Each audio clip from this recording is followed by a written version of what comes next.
Hello students, I am from ज्ञान alert. आज मैं आपके सामने एक कोर्स के बारे में बात करने जा रहा हूं, जो कि आज के समय में काफ़ी महत्वपूर्ण है। इसका नाम है RSCIT। RSCIT जैसा कि आप लोग जानते होंगे, Rajasthan state certificate in information technology है। तो दोस्तों, आज मैं इसका एक अध्याय लेकर आया हूं आपके सामने, जिसका नाम है कंप्यूटर का परिचय, जो कि एक नए पैटर्न पर आधारित है। तो इसके अंदर जैसे कि दोस्तों आप लोग जानते होंगे, सबसे पहले कंप्यूटर का परिचय। आप लोग जानते हैं कंप्यूटर क्या चीज़ है क्या नहीं, तो मैं आपके सामने एक दो शब्द कहूँगा कंप्यूटर के ऊपर।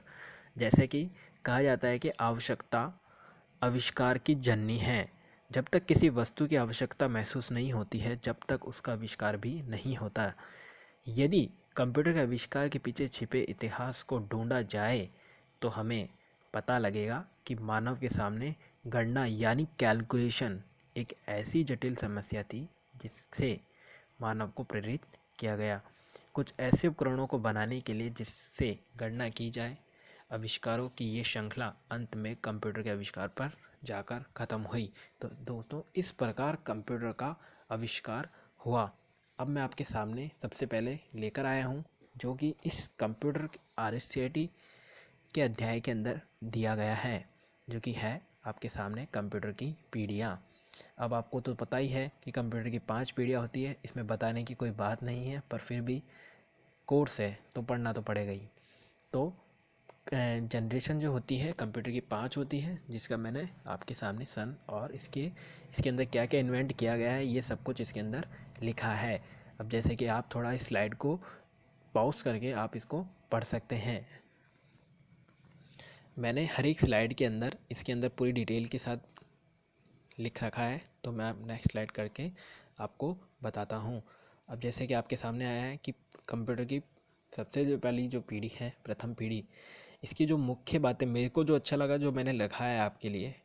अब जैसे इसके अंदर सबसे पहले जो एक टर्म है ENIAC, जो कि electronic numerical integrated and calculator है, जिसका आविष्कार जेपी एकर्ट तथा JW मॉशले ने किया था। ये आकार में बहुत ही बड़े थे और इनकी जो स्पीड थी वो बहुत ही धीमी थी, और ये वजन में भी काफ़ी थे। और इस समय इनके जो प्रथम पीढ़ी थी उसके अंदर पंच कार्ड का उपयोग होता था। तो दोस्तों, बस इतना सा आपको याद रखना है प्रथम पीढ़ी के बारे में। अब आता है दूसरी पीढ़ी। दूसरी पीढ़ी की कुछ विशेष बातें। इस पीढ़ी का आविष्कार अमेरिका बेल प्रयोगशाला में हुआ। मतलब ये जो प्रयोगशाला थी वो कहाँ पर थी? अमेरिका में। और इस प्रयोगशाला का जो नाम है वो है बेल। अब इसका जो आविष्कार किया है वो है विलियम शाकली। अब इसके अंदर जो एक टेक्निक यूज़ हुई है, जो उपकरण जो काम में लिया गया है वो है ट्रांजिस्टर, और इसमें सेमीकंडक्टर पदार्थों से ही मिलकर बनाई, काफ़ी छोटा था कंपेयर फर्स्ट वाली पीढ़ी के। और इसकी जो कार्य करने की जो क्षमता थी वो बहुत ही अधिक थी कंपेयर टू वन पीढ़ी। इसके बाद में हमने जो डाटा जो संचरित किया था, तो चुंबकीय टैप यानी मैग्नेटिक टैप का उपयोग किया जाता था। और इसमें जो भाषा जो यूज़ में ली गई है वो है असेंबली। तो दोस्तों, आपको याद रखना असेंबली भाषा कौन सी पीढ़ी में काम में ली गई है? दूसरी में। ये इंपॉर्टेंट पॉइंट है। अब मुख्यतः इसमें जो कंप्यूटर जो काम में लिए गए हैं वो है UNI VAC तथा IBM 700 एटलस।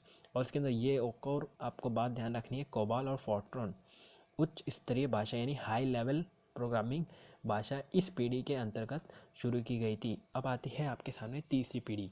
तीसरी पीढ़ी की भी कुछ विशेष बातें जो मुझे अच्छी लगी वो मैंने आपके सामने रखी हैं। अब जैसे कि बहुत सारे ट्रांजिस्टर मिलाकर आप पीढ़ी के अंदर एक IC यानी इंटीग्रेटेड बनाया गया। इस पीढ़ी का आकार क्या था? छोटा था कंपेयर सेकंड और फर्स्ट। अब इसमें क्या गई? वही उच्च स्तरीय भाषा का उपयोग किया गया, और इसमें भी आंतरिक मेमोरी दी गई यानी इंटरनल मेमोरी रखी गई। अब क्या होता है? इसके अंदर इनपुट आउटपुट कीबोर्ड व मॉनिटर का उपयोग किया गया। अब इसमें मुख्यतः कंप्यूटर जो PDP तथा CDC 1700 है। अब जैसे भाषा जो है इसमें वही फोर्ट्रॉन, फोर्ट, पास्कल, बेसिक आदि रखी गई। अब आती है आपके सामने चतुर्थ पीढ़ी। कंप्यूटर की जो चतुर्थ पीढ़ी है ये काफ़ी हाई है, तो इसके बारे में ज़्यादा डिटेल है, घबराने की बात नहीं है, पॉइंट्स अच्छे हैं, इजी है।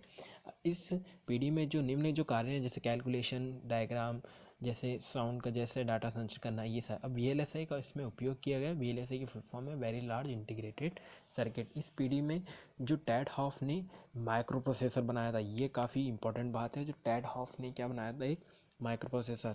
अब ये किसके ऊपर आधारित है कि सिलिकॉन चिप पे आधारित है। अब इस पीढ़ी में लगभग पोर्टेबल जैसे लैपटॉप वैपटॉप जो होते हैं, वो सारे के सारे इस पीढ़ी के अंदर आए।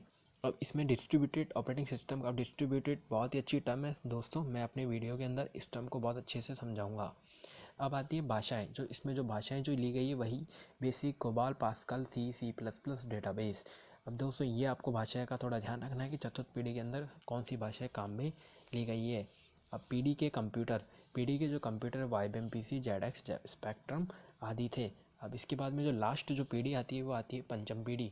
पंचम पीढ़ी में ULSA यानी अल्ट्रा लार्ज स्केल इंटीग्रेशन का उपयोग किया गया और इसमें artificial intelligence, voice recognition, mobile संचार, सैटेलाइट सिग्नल डाटा संचार का उपयोग किया गया। और इसके अंदर जो उच्च स्तरीय जो भाषा थी वो है आपके सामने जावा, VB और .NET। तो दोस्तों ये तो हुई पीढ़ियाँ ख़त्म।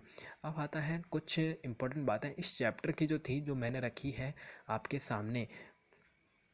अब जो कि इलेक्ट्रॉनिक मशीनों का विकास कैसे कैसे हुआ। अब जैसे गणना में उपयोग लाने वाला जो उपकरण है वह अबेकस है, ये तो आप लोग अच्छे से जानते हैं। अब जैसे संख्यात्मक पहिया कैलकुलेटर जो था वो पास्कालिन था, उसका नाम। फ्रांसीसी चार्ल्स जेवियर थॉमस डी कोलॉमर द्वारा यांत्रिक कैलकुलेटर बनाया गया।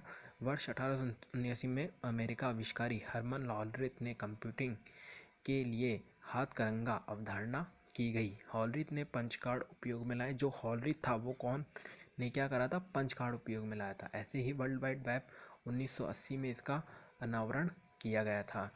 अब दोस्तों कंप्यूटर सिस्टम के अंदर ये कुछ 5 पॉइंट से बहुत इजी है, इसको आपने ज़्यादा डिटेल पढ़ने की ज़रूरत है नहीं।